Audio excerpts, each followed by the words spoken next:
Welcome back to the channel. I'm Kevin, and this month I've been working on making Kang Taeshik's daggers from the solo leveling anime. Taeshik is the psychopath who works for the Hunters Association, who took a few prisoners into a dungeon and killed them, then attacked the main character with pretty predictable results. He's not one of the main villains, but it was a really cool fight, and I absolutely love his weapons. Taeshik's daggers are pretty consistent between the anime and the webtoon. He keeps them on his belt in a set of matching sheaths. One dagger has a golden hilt and a pretty minimal design.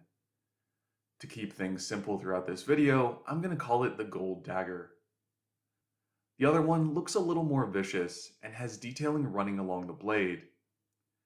The color is a really dark blue, nearly navy, so I'm going to call it the indigo dagger, because there are some hints of purple in there. This may turn some of you against me, but these are some of my favorite weapons from the series. There's no arguing that Jinwoo's daggers are epic, and suitable for the main character, but if I were going to do some OC content for the series, the result would look a lot like Taeshik's daggers. I do think it's a shame that they changed the indigo dagger's design. In the webtoon, the guard looks really cool and elegant. Probably one of my absolute favorites, but they changed it in the anime. In GIMP, I started by repositioning and cropping this image. I'll be using this as the basis for both my references, so I can easily compare the sizes of the daggers. This was my starting point for the gold dagger. I have a good reference of the entire thing, minus the very tip, and I added close-ups of the hilt. This is what I consider a really strong start for making a reference. I sketched over this in red to call attention to some of the key details that I'm going to focus on during modeling. I played around with a ruler while looking at the reference and decided that the grip should be about 6 inches long, so I rounded that to 150 millimeters. From there, I checked the length of the grip in pixels and figured out that 3.25 pixels in the reference equaled about 1 millimeter. I measured different parts of the reference, did a bit of rounding, and had the measurements for everything. This isn't foolproof, since sometimes the proportions are off, but it was a quick and easy way to start. I moved on to the indigo dagger. The image isn't as clean as for the gold dagger, but I do have all the key pieces of information. I repeated the measuring and sketching process, and was slightly surprised to discover that both daggers seem to have identical lengths. The finished dimensions should be about 500 millimeters, or around 20 inches, which feels about right. That means the blades for both of these will be about a foot long, which is respectable. I moved into Blender and started with the gold dagger. I began with the handle, which went pretty well, although after I finished the indigo dagger, I decided I actually hated this design and ended up completely redoing it. The hilt was an interesting challenge. I wasn't worried about getting the profile right, where it juts out onto the blade.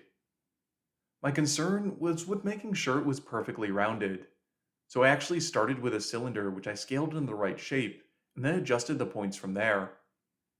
It took some tinkering, but it worked out really well.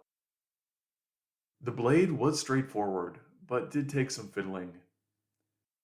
My problem here was that the raised edge runs along the entire length of the blade. Most of the blades I do are flat, except for the tapered edges and the tip, so I've never had to deal with something like this. Once I figured out the blade, I came back to modify the guard. It was larger than it needed to be, so I scaled it down so it contoured the blade more nicely. When I was trying to divide this up for printing, I kept having issues with Blender. I checked the face orientation, and it turns out that the entire blade was inside out. This is one of those things that threw me a lot when I first started.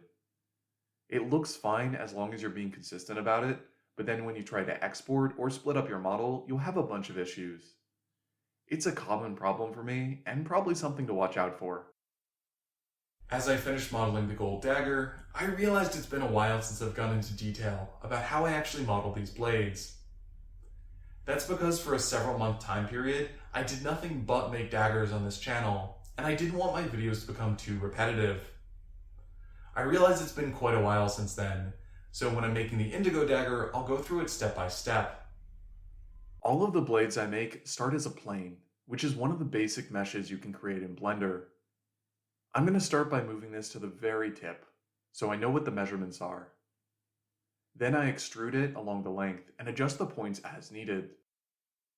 When you're trying this, don't be afraid to just start over. When I first started making daggers in Blender, it was a mess, even more so than it is now. I did each of them 3 to 4 times, because I'd realized I made a mistake early in the process, and it was often faster just to redo everything. You can see me doing exactly that right here. It's a totally normal part of the process, and not something you should feel bad about. Now it's time to take this 2-dimensional plane and turn it into a 3-dimensional object. I'm going to select all the points and extrude this twice. The first extrusion is going to be either 0.5 or 1 millimeter. The second is going to be either 4.5 or 4 millimeters, for a total thickness of 5 millimeters. If I'm making something small, like a key, I'll actually bring it to a sharp edge. But if I'm making something larger like a dagger, I generally go for a 1 to 2 millimeter flat edge. This makes it easier to print and more resistant to damage during the finishing process. I used to go with a 2 millimeter flat edge because that was all my old printer could handle, but I've dropped that down to 1 millimeter since I have a better printer now. Back with the model, I'm applying the subdivision surface modifier to show you how it works. Everything gets rounded, which isn't what you want. I don't want the small flat edge to get rounded over, especially since this is only half of the blade and needs to match perfectly with the other side once I mirror this. You can choose what doesn't get rounded over by selecting the edges and setting the mean crease to 1. To sharpen the blade, I started by selecting this top set of points and scaling it down. This works really well for the edge of the blade, but not so much for the tip. I went in and redid some of the geometry to make this come to a nice point. Afterwards, I applied a mirror modifier to create the other half of the blade and checked it over.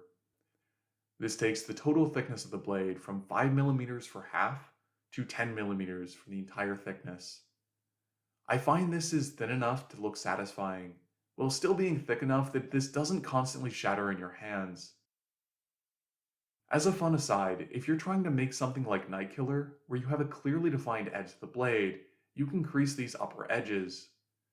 That's not needed here, but it is a neat trick. After modeling the blade, I spent a frustratingly long time trying to get the details of the handle to spiral along its length.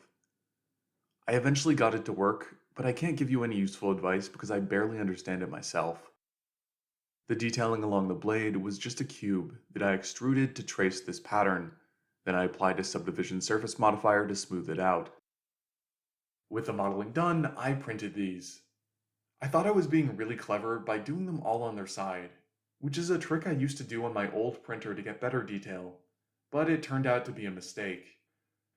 Since I have a Bamboo P1P, I should have printed these pieces vertically. The printer can handle the detail, and the angled surfaces would have been a lot cleaner.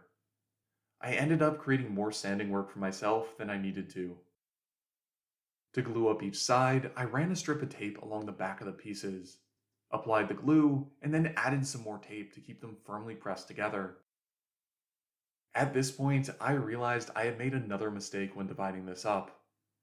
Unfortunately, I didn't provide any indication of where the handle is supposed to go.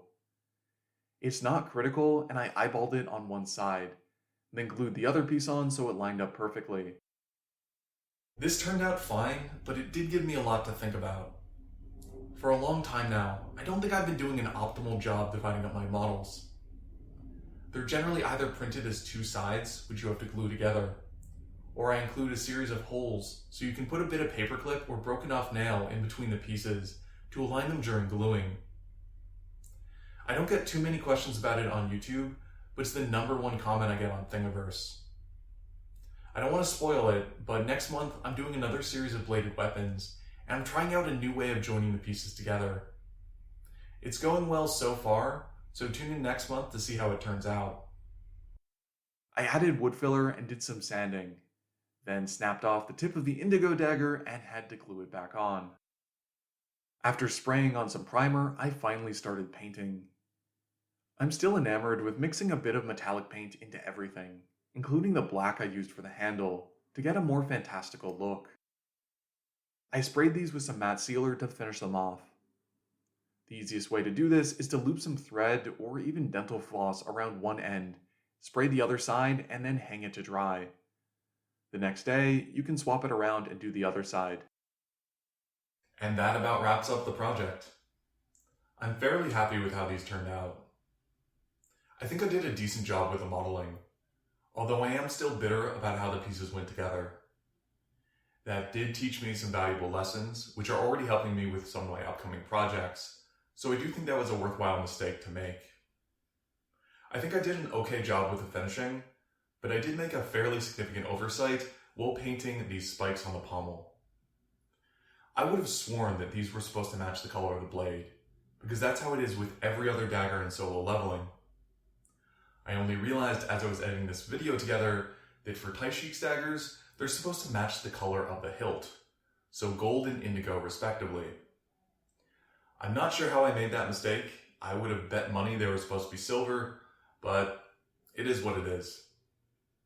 If you want to make your own, I'll post all the files on Thingiverse. Just check the video description down below. If you want to support the channel, then go ahead and like, subscribe, and hit the notification bell.